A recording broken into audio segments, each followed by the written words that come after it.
Are saltwater pools cost effective? If you want a salt chlorine generator, there is an argument to be made that you can save yourself some money from buying chlorine that you used to add to your pool. Like, I mean, you still will need to buy some chlorine, but you're going to use a lot less because that day to day maintenance chlorine dose is going to be coming from the salt chlorine generator. It's hard to agree that a salt chlorine generator is going to save you money. They're pretty expensive to buy, usually a few $1,000s, and they last 3 to 5 years on average before you're replacing the salt cell. And that's assuming nothing goes wrong with it, which it shouldn't.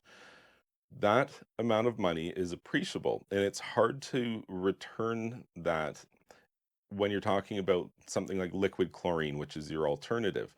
Some liquid chlorine is pretty inexpensive overall. Like, it adds up, and the costs absolutely have been going up in recent years, like even multiple hundredfold increases in chlorine at peak times, when there was some serious back orders.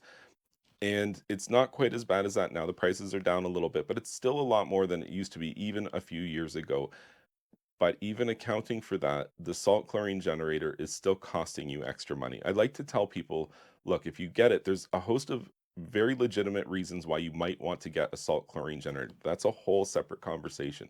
But what I would like you to take away from this video is that you will be paying for that convenience. It is nice, it is convenient. You will pay for that. I do not believe it is a cheaper option than just traditional chlorine methods for your swimming pool, but that's not really why you should be getting it anyway.